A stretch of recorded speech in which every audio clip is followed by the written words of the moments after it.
Adventure on Pipeman on W4CY Radio.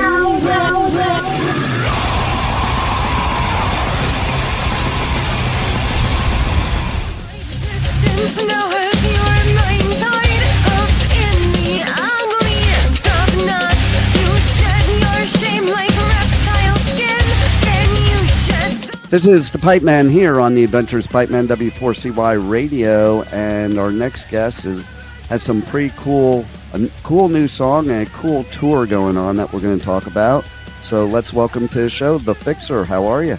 Hi, I'm doing great. Hi, thank you very much for having us. Oh, my pleasure. And I got to tell you, I really love your description on Instagram because it just totally describes you. Dark, sexy, loud. Thank you. Thank you. And I was listening to your new song, and it's pretty badass. What I like about it is that, you know, it's not like normal metal today that has one sound throughout the whole song. And basically, once you've heard the first 30 seconds, you've heard the whole song, which placates to the track mentality. I think yours is more old school, in my opinion, where it takes you on a journey. We do have a bit of old school with us. I feel like, well, the Fixer naturally has a lot of varied influences, even outside of metal. But I feel like there is some elements in old school. Like I grew up in the, for reference point, when new metal was very popular. I feel like that to a degree comes through. And I don't know, I guess just writing something that's start to finish the same, like nothing really wrong with that. But if you do every song like that, it as a creator, it I don't know, it doesn't feel as fulfilling. And it's kind of just a challenge to keep a song moving and still keep it cohesive, listenable, and interesting all the way through. Well, and you made a good point there because, like, as an artist, if you were making the same song over and over again, it wouldn't be fulfilling and be kind of boring and tedious, I would think. Every day that you get to pick up an instrument, a guitar, and it's never a bad time, but it is the creating interesting songs and not just doing the same thing every time that kind of keeps you motivated to keep doing it. Otherwise, I feel like eventually it would burn out. But the actual activity of playing an instrument, I just feel like it's a fun activity. If anything, it's kind of like the opposite of what's going on, is that I feel like we have too much potentially variety in our music, and we have in the past struggled to make sure that like an album is cohesive or like a set list has enough of the same sound, just because I feel like we want to play with so many different sounds, or at least transition between things tastefully. It's but that in itself is actually a fun challenge as a creator to be playing with different sounds and figuring out how unlike things can go together. Yeah, and I do love your point about it has to be cohesive. To me, that's old school too. Because like we live in this day and age where bands put out singles. So if you put all those singles together on an album, they wouldn't be cohesive. But old school, you bought an album and you listened to the whole album or CD or cassette tape or whatever it was. You just went through and be kind of like, okay, if you listen to Dark Side of the Moon, only one song at a time, it wouldn't make sense.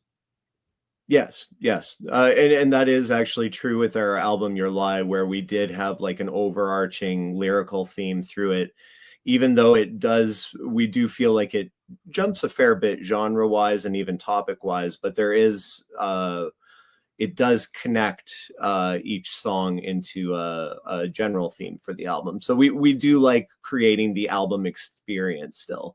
It's fun to do a single once in a while just because you're not really bound to anything, but there's still something about creating a full experience from start to finish.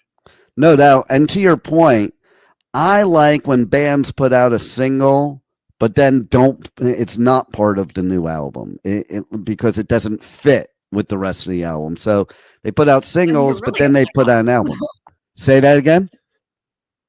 Sorry, I interrupted you. I was just saying, I was thinking that that's exactly what we've been doing with our two singles. It Will End Tonight and Ugly Knots we released because a lot of our music's going in a different direction than our next album. We just didn't think they would fit with, but we still like love the songs, really wanted to give them like a real release and like a real, I don't know, you word it better. Yeah, we wanted to give them a proper release, and they're great songs to play live, but we do want our next album to have kind of a specific sort of I don't want to make it sound like it's all going to sound the same, because that's not it either. But you do want to have that cohesiveness, and those two songs, they were as good of songs as they were. It didn't really work in a album cohesive sense. Yeah, and that makes sense. Yeah, and even what you said before, as long as there's something tying the album together, it doesn't have to be the same exact genre every song, in my opinion, because it's kind of, that, to me, that's part of the journey, is it not being exactly the same on every song, just something tying it together. And, you know, it's funny because this all reminded me of a few years back, Slipknot released this really, really good single. And then they released an album that was the same name as the single, but the single was never on the album. And I thought that was kind of wild in one place, but then based on what you were saying before, it made me understand it now. I was like, oh, well, then that makes sense. Yeah, it's interesting in the new landscape of how you can release music as an artist, because there is actually a lot more options of how you can present your music now in just with the internet, the way multimedia accompanies your product online. It just kind of changes things, and it does. Rather, I try to not always be old and go against the new way of things being, because it does add some interesting things that you can kind of play off of in the new musical landscape. Even though there's still definitely some stuff that I obviously, knowing that we like to do the album experience, that's a little more old school minded. I totally agree with that too, because I think you have to be a little bit of both, in my opinion. Like, you can't just be old school and forget about new, because I kind of relate it in radio. Okay. I call the old school radio people that they have WKRP in Cincinnati syndrome, which I don't know if you would get that in Canada, but it was a very popular 70s TV show called WKRP in Cincinnati.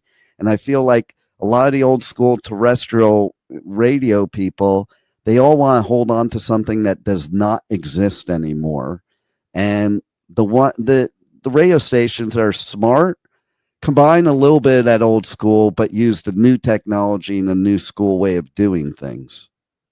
Yep. Even with the way, I actually do our audio production for our releases. And when I first started, it was right at the beginning of digital when I started learning about audio recording. And the person that mentored me actually made a very specific point before he would show me any of the digital tools.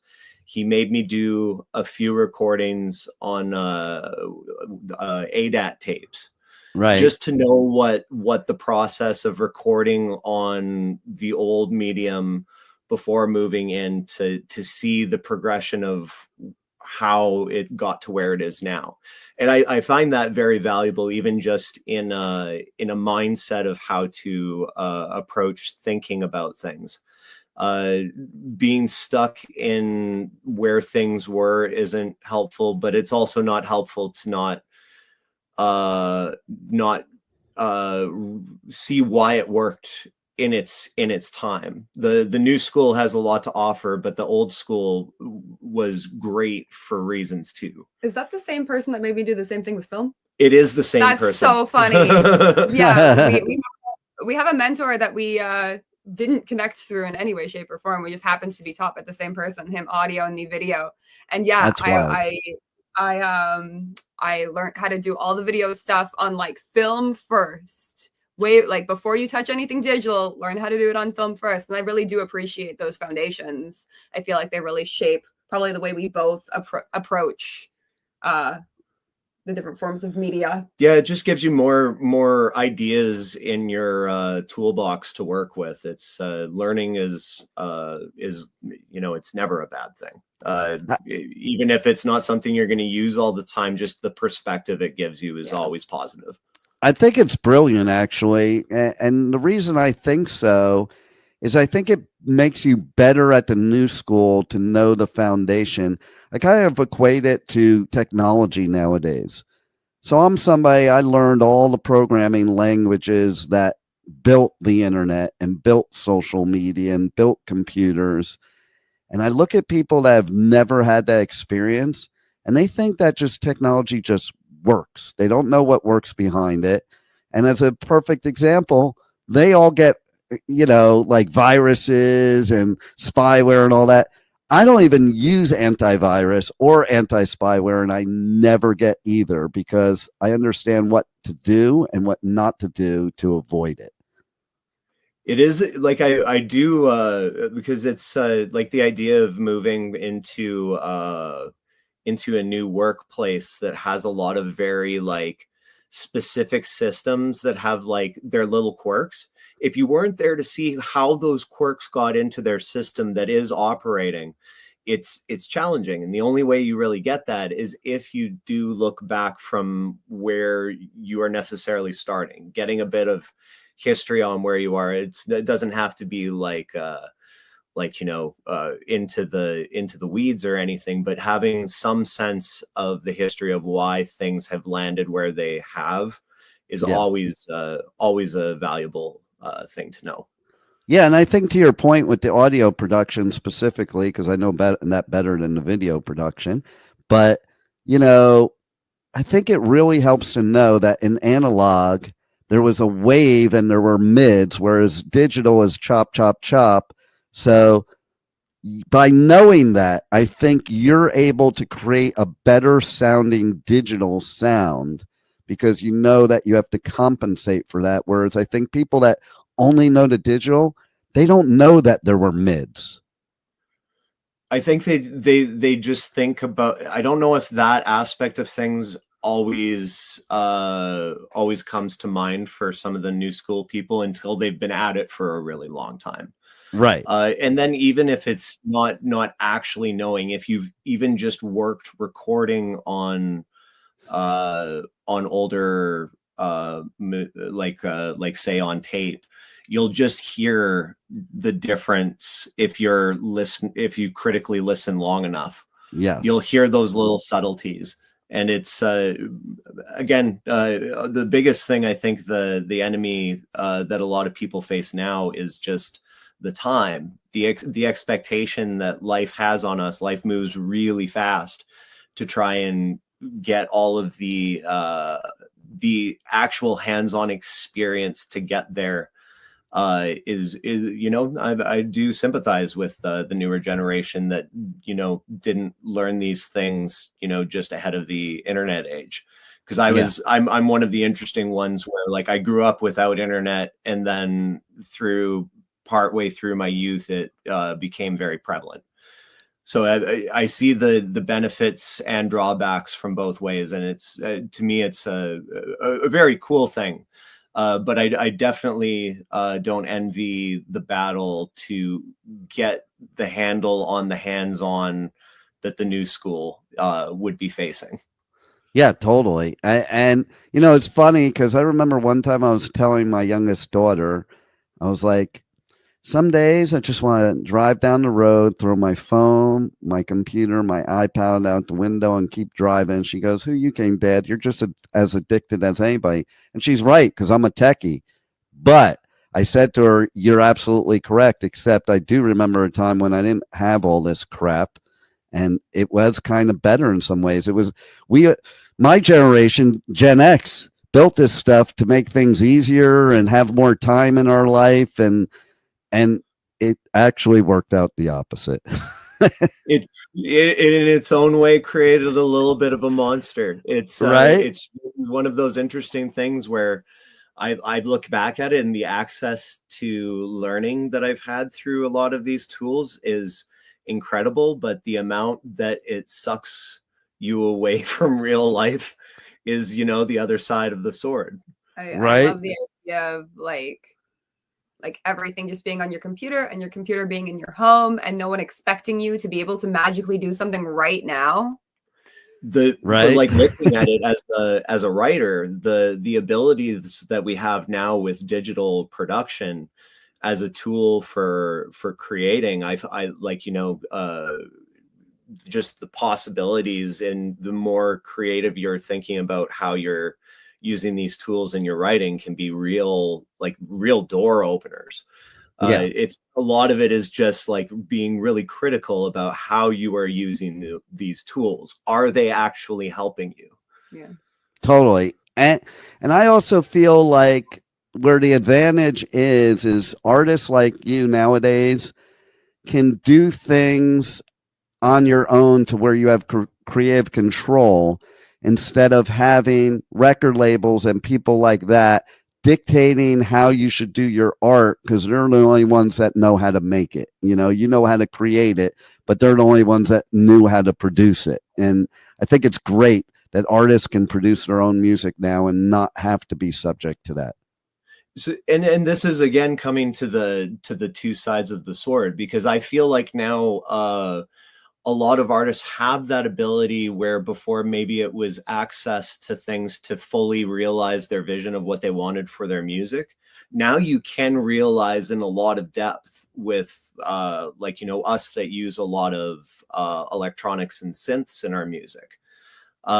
Be able to use the new platforms for that part of creating is like, it's endless. Like, it's just so cool how much depth you can get on that aspect of things. Yeah. We still like tube amps. We play the tube amps alongside the digitally programmed stuff too. But it's but then again, a lot of artists I feel like have now created a much larger workload for themselves by doing everything. So I think there's also that struggle for a lot of bands, is getting their full project operating on all levels, just because they've just got so many other things that they've started to take on doing themselves, rather than having like a few people that are specializing, that are maybe not necessarily the musicians themselves. I see the benefit in that. I'm as sure well. you would. He does a lot. being a DIY band and having, been really motivated to try and do as much as we can on our own and learn as much as we can, totally see the blessings and curses. Totally. Same here. And like, you look at the old school DIY bands compared to new school DIY bands. DIY bands now could definitely probably blow away the old ones, because you think of the old school punk bands that were DIY, their sound quality sucked, their instrument quality sucked, but they were doing it all on their own. Whereas nowadays they can make everything just as professional as if they were with somebody professional.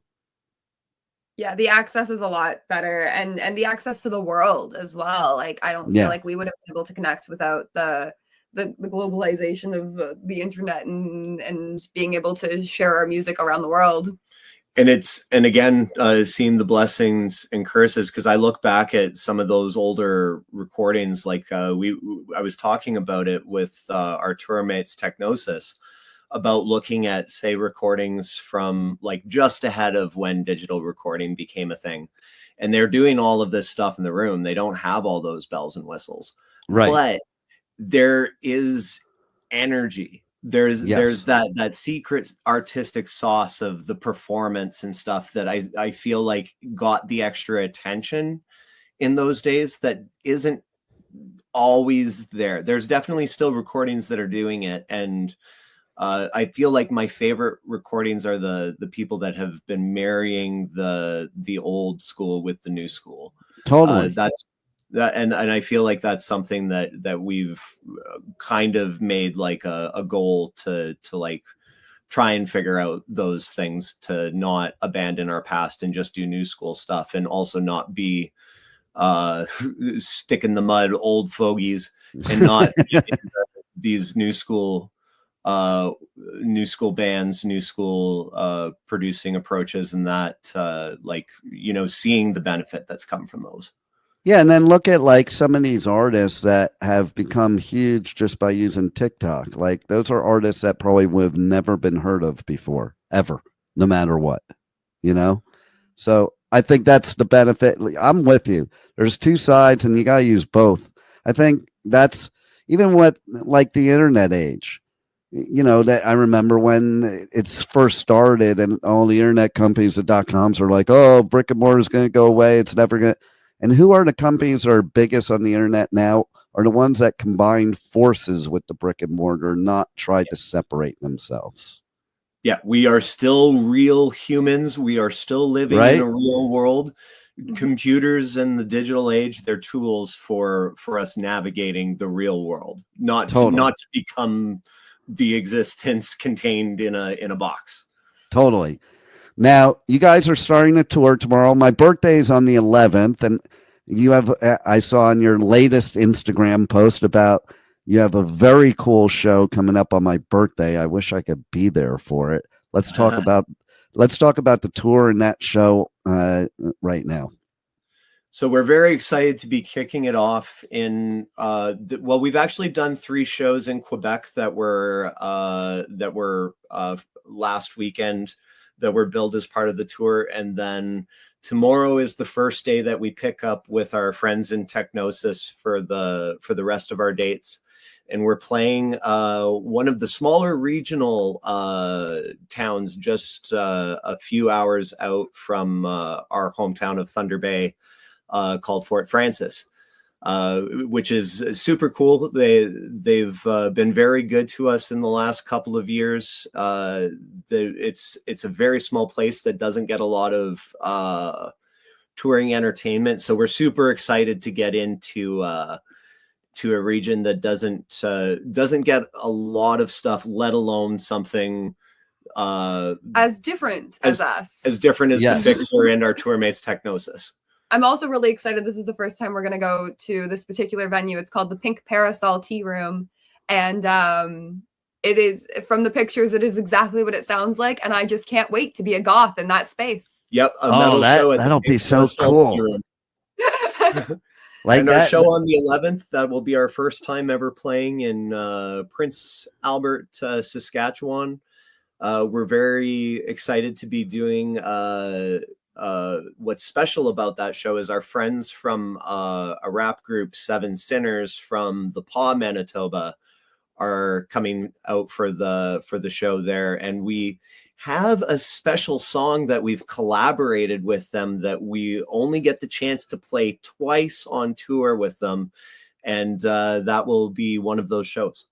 Yeah. Nice.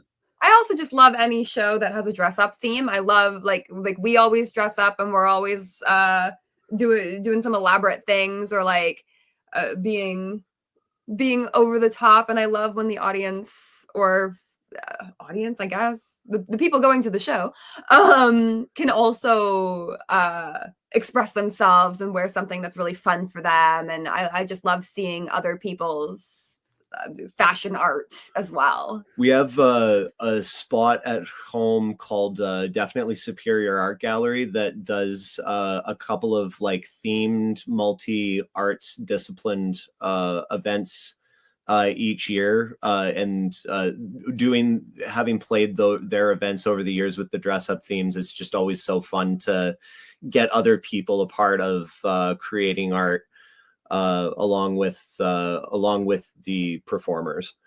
And we're actually playing a show of theirs to wrap up the tour, the Hunger 18, which is their massive Halloween event, and it's nice. I don't even remember how many venues. It's like There's somewhere between like 9 and 11. Yeah, there's always a lot. And we're very excited to be a part of that show this year on Halloween proper, which is I love fitting it for us. I love it. And you know what I love about what you're saying? This is what I do like about new school that I could care less about old school about. Back in the 80s, we were the worst freaking gatekeepers when it came to metal and punk. It was stupid. And I love that nowadays. Like I go and I do coverage at music festivals all over the US, UK, Europe, and you go and it's just like anybody can be anybody they want there. Like it's like there are no outsiders, there are no freaks. We're all freaks, you know. And like, and it's like everybody can have their own look. You know, back in the 80s, it was like, okay, if you were into this metal, you had to look like this, and if you're into this metal, you had to look like that. And it was like the whole idea of goth and metal was separated. And I'm like, that's kind of stupid, you know? We're all really in the same realm, and people should just be able to express themselves any way they want to express themselves. And that's what's cool about metal today. More. You know, that was one of the things that always drew me to music in general. Is it's one of the few gathering type events that really does not have borders on who will attend. It's one of the true community builder sort of things that we have left. There's very few things left in the world that I feel like has an element of magic like music and live music. Yeah. And I think gatekeeping. Sorry, I was just going to say, I thank you guys for that, because your generation is what brought metal to be that way, opposed to the assholes in my generation.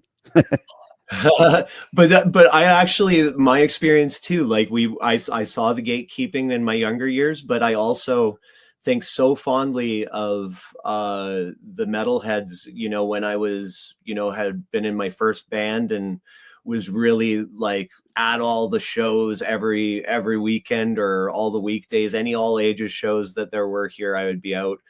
And then the old guys would every now and then pull us along and pull us on one of their bills and mentored us through, and we're really supportive. So I actually feel very fortunate to have been where I started to see the older generation starting to reach down and embrace that things were moving in a new direction rather than a preservation aspect, because it's like what was going on in the 80s, if it wasn't for you folks in the 80s doing that music, there would be no space for the Fixer to be progressing. Well, just that's the same as after us. There's, you know, after our generation, it's somebody else is going to have to wave the freak flag. So progressive. And what were you going to say about the gatekeepers? What were you get before I rudely interrupted you? I was just gonna say, like being kind of like goth, but not super goth, and like metal, but not super metal. Like I was really afraid when going out into the world and presenting the way we are, that it was going to be really difficult. And I've been so pleasantly surprised that so many people and venues and places online have been so welcoming to us. It's really so nice. I feel like the community is just so like supportive, and like we just all want to make art together. Yeah, right? I do feel like there is a hunger for people looking for music that is very authentic, very much putting your heart into music, and you know, putting it all out on the table when you're creating or performing. And you know, we make that a huge importance in the band, and I think a lot of people that can break down preconceived notions about genres or what people's impressions of what we are or aren't. I love that, because that makes bands unique nowadays, the blending of genres, and instead of you need to just be this. And I also I thank Amy Lee for exactly what you were saying before. Like, she's goth, but she's also not too goth, you know, and like she was exactly who I thought of when you were saying that, because everybody loves her, whether you're a goth or not. Yes. Yeah. Honestly, the life is too short. There are way too many things that are more reasonable to bring you down in life. Just enjoy the music that's out there. Like, Totally. Why cheat yourself from the joys you can get from all types of music? Right, exactly. And I think that's where, I can't speak for Canada, but I think that's where the US is getting smarter, because I think Europe has always kind of been that way. Like, you went to European festivals, Yeah. it was always a mixture, which you didn't have here. And now we're starting to have it. Like, I do all the Danny Wimmer festivals here. Just came back from one. And like, we had pop punk, we had goth, we had, metal, we had thrash, we had hardcore, like, we had every kind of, even hip hop, every kind of music there. And we were all on the same team. That's key. No, that's exactly what I love about music. That border breaking thing. And it's, there's, I'm not going to go up and do rap, but it's sure, like, getting to play with our friends like Seven Sinners, and going out and see people doing other types of music. Like, why would you cheat yourself from that? It's just, I don't know. Perfect and then example. Even the just getting to meet other creators. Yeah. I've found some of the best people I've had interactions with are almost always centered around live music. Right. And you could still learn a lot from people in other parts of the genre or other genres. And maybe there's something that creates some influence in your music that makes you unique, that came from somewhere you would have never expected. Absolutely. And especially with some of the touring we've been doing in some of the smaller areas, there's not a lot of similar sounding bands or other people to play with us. So we have had the opportunity to do shows with rappers, with hip hop groups, with just completely different genres, or like somewhat similar genres that aren't really similar. And like, it's so nice to just get to meet all the people and get to experience the music together. Well, like, I just thought of too, when you're talking about that, when Lady Gaga performed with Metallica, and I was like, oh my God, what a badass she is. She's a badass metalhead, and it was right after she did something with Tony Bennett. So it's like, I had a whole different respect for her because she's so versatile, and she doesn't even care. She doesn't even care what genre or whatever. And I mean, like, I remember being in awe of her when she was doing that performance with Metallica. I'm like, who knew? But that's what's cool. I mean, bringing up Gaga is probably one of the less obvious influences that goes into the Fixer. We definitely listen to Lady Gaga. We actually, the only cover that we have right now is a Lady Gaga cover. Nice. Which one? Applause. Nice. Well, she's like super talented. I think she's goth, personally. Like, she's just an artist. She's exactly. Just like, she's all art. And I feel like we resonate with that too, where it's like, yeah, you got, like, if you can only pick one, you'll call her pop. But like, and if you have to pick one, you'll call us metal. But when you really start peeling back the layers, you see that there's more than just that. There's a whole bunch of layers to what makes Lady Gaga what Lady Gaga is. And I only could hope that I could be part of creating something that has something like that, that's that interesting and well done. What's cool about her too is, so I interviewed a band last year at one of the festivals that was like a very extreme metal band. And two of the members of the band, they actually work for Gaga. Okay. And they play for Gaga. And that doesn't surprise me. And they talked about her like in the best way possible. And they were like, yeah, she's the one that encouraged us to do this. And for that, I have mad respect, because there's so many other artists out there that wouldn't do that. Perfect example of the opposite. That is Metallica with Jason Newsted, because that's why he left the band. He wanted to do some side stuff to explore his own creativity that had nothing to do with Metallica. And James and Lars weren't for it, you know, and now they realize, like, if you listen to James and Lars now, they realize how stupid they were, that they should have let him have that outlet, you know, and it didn't affect Metallica. That's what they were afraid of. It would affect Metallica, but it doesn't affect. And I think it has the exact opposite, because these two guys, man, they would do anything for Gaga just because of that, because she encouraged them. Yeah, I look at that even with our bandmates. It's very, very similar where it's like there's no way when you're doing a band, and especially when you're grinding and putting your all into it at the starting levels, you always worry that something's going to go sideways with your project. But at the same time, the benefit that you see from musicians getting to go and do things with other musicians, they bring it back, but like just naturally, right? Yeah. Our drummer Null plays in the band Technosis that we'll be touring with, and he also has an awesome band called the Vertebreakers, and our bassist plays with another band called Phoebe the Phoebe. So we do have members that work on other projects. I've been just kind of the one that, just because I've been doing so much of the behind the scenes stuff with the band, and me and Mel, it's the Fixer has had to kind of become our like, It's our baby. Yeah, we can't. Right. We just don't have the time allotment to do other things. So it's nice to see what those two are bringing to the table, because them playing with other musicians is almost, you know, it's not the same as me actively going and playing with somebody else, but they're still bringing cool concepts that have come from their other bandmates that I respect immensely. And they're more than happy to play with you because you're allowing them that creative outlet that they may not have in your band.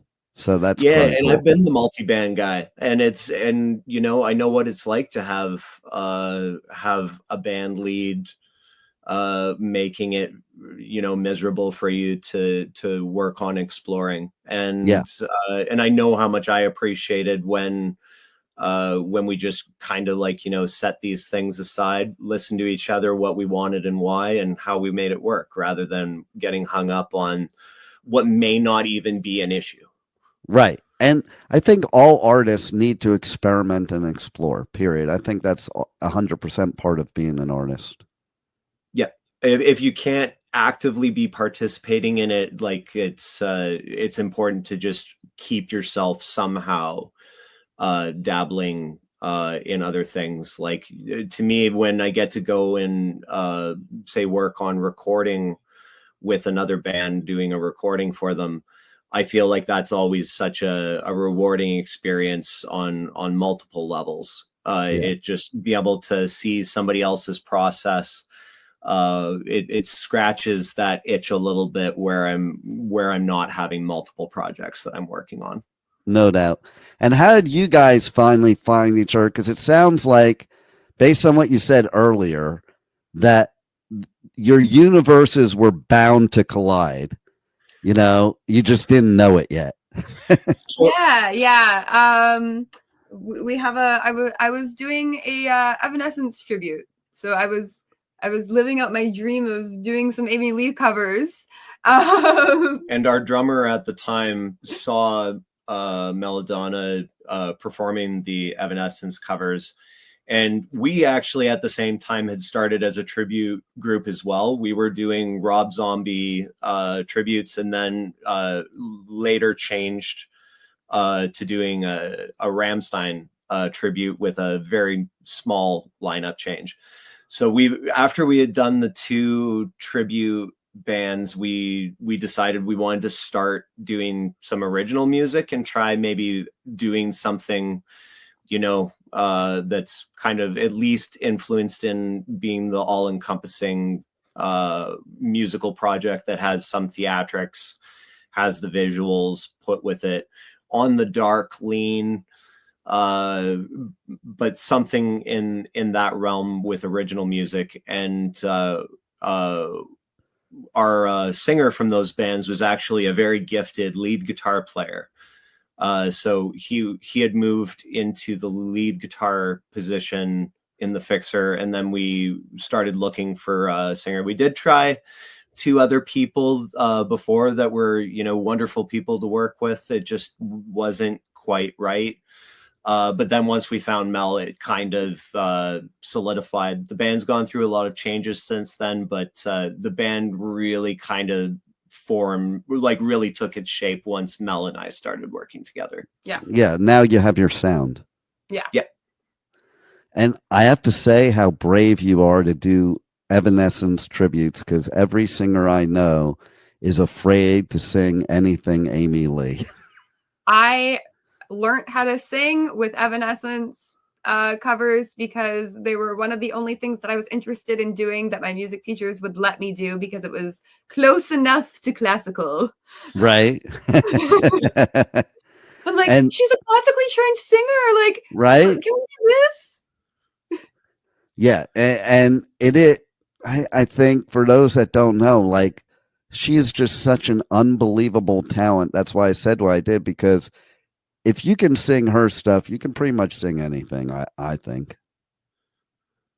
I mean, Evanescence is a hard one to knock at. I know I hear every now and then in interviews, Amy Lee speaking not as highly of the Fallen record, but like I look at that as like being one of the like classic albums of that generation.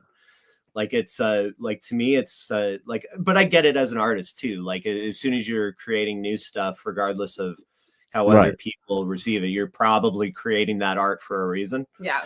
So like I get it, but at the same time, like I think of like Bring Me to Life and even Going Under and My Immortal as like that's the best ever, My Immortal. Like like those are like defining songs of that was my first Evanescence song. And that one is a hard one to sing for sure. Yeah. And I think I think it's true, though. I think a lot of times artists, they don't want to be defined by that one moment that most people define. Like the people that aren't true Evanescence fans, that's what they define Evanescence as. Bring Me to Life, So I get that part of it. It's interesting, too, as you grow as an artist and learn your craft more and kind of figure out who you are as an artist. I could see also, again, where that kind of stuff would be like, well, that wasn't really where I was going. Yeah. This is where I wanted to go, but it was a moment in time, type of thing, opposed to what people want to earmark them totally as. Totally valid. Like we feel it too when like now as we've had new music coming into our live set, it gets harder to pick set lists because there's songs that we know from playing for a while that there's some songs that people will come and want to hear. But you want to showcase where your progression is and where your heart currently is. Yeah. But you don't want to cheat somebody of hearing what they've their connected song. to. Yeah. Well, and it's funny too, like the example I think of most is the band I Prevail. And a couple of festivals ago, we're like, okay, I guess we're going to play this song. Everybody wants us to play, and it's the Taylor Swift cover, which most people that don't know I Prevail, they know them by that song. And you could tell by the attitude was like, you're just not into it anymore. Fuck, why did we ever cover this song? Because now we have to sing it forever, type of thing, And they want to be known by other things, especially, like you said, as you're writing new music, you want that music to get out there because that's who you are right then and there as an artist. Yeah. But you sometimes have to step back and see a grander picture than just yourself. Yeah. And it's, that is a challenging thing to do when you're an artist and you're very attached to your music. But it's I feel like I don't know. I just don't understand why you wouldn't want to relish in the fact that somebody is getting so much out of something you created. Right. It's just to me, that's the magic of music. The music is greater than what our individual project is, and what music can do is the real magic. So if you're able to do something that really creates that magic, to me, it's like, even though understanding the difficulties in the set order, like, we're just grateful that we have songs that people will come out and actually sing along the words to at shows. Yeah, that's one of the That's best gotta be feelings ever, is seeing someone mouth the words to your song. Like, what do you mean you know the words to my song? That's what I was gonna say. Yeah, like, it's got to be the best feeling ever when you see people singing your song. Is. You know, we actually had one person do the choreographed dance from one of our music videos, like, in the audience. I was like, "Oh my god, you're doing the choreography with me!" Wow, that's pretty to cool. learn to go through and learn the choreography from a music video is just like, I can't imagine attempting to do that. I know. Personally, that sounds so hard. I know, that's so badass. And then, or like, at Aftershock, which I just did, Bring Me the Horizon headline, and they brought somebody on stage to sing a whole song, like, just random from the crowd, and this dude did it like perfect, and Ali just sat back there like, you know, he was just sitting there admiring while the dude sang the whole song on stage. Oh my God, that's like my Evanescence fantasy. Right? You know, so I mean, it's I think to Ali that was like, wow, how cool is this, that somebody actually knows my song so well that I don't even have to help. I can just sit here and watch. You know? So I mean, that's what it's all about. Yeah, when you can see something like that, and like, to me, it's just being able to see somebody get that much joy and know that experience of coming to the show and having something like that, whatever kind of moment it is, and I know that that's going to make their existence around them feel better, extending past the show. That's the goal. That's like why music should be happening. That's why live music is important and special. 1,000,000%. So tell everybody how they reach out to you guys on socials, check out your music, check out your tour dates, merch, everything. So if you want to check us out online, on most platforms, we are The Fixer Canada, aside from Facebook, where we are The Fixer Band. And definitely head on over. Feel free to reach out to us. We love getting to interact with people, hear what you think about what we're doing. Make sure you come and check out the remaining tour dates on our Ugly Knots tour. We have dates between Ontario and Alberta in Canada. And make sure you stay tuned to our socials, even post-tour, because our plans are to, once we get home, start wrapping up the writing that we've been doing over the last year or two, and actually get to working on another full-length album. Can't wait. And you guys are badass, and everybody needs to check you out. I don't care where they are from in the world. They need to go to Canada and check you out. So. Well, thank you.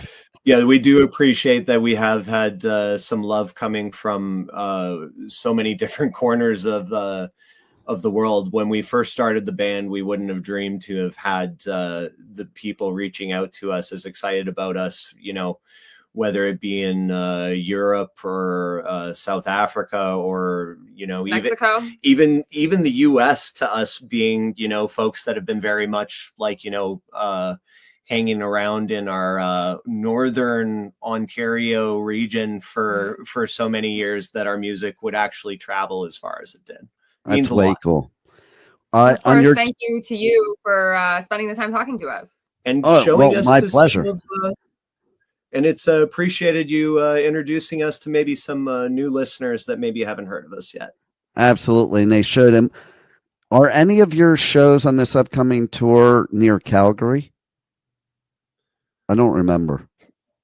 We actually just had our Calgary show. The venue decided because it's Thanksgiving Monday that they did not want to open. So we thought we had a show in Calgary. We will be in Calgary. So if you have a show for us to play, let us know.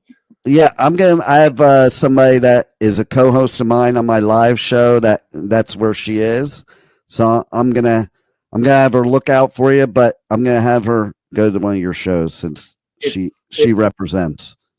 If she doesn't and is willing to make the trip down next Tuesday, we will be playing in Lethbridge, Alberta, which I think is about 2 hours. I think that's the closest.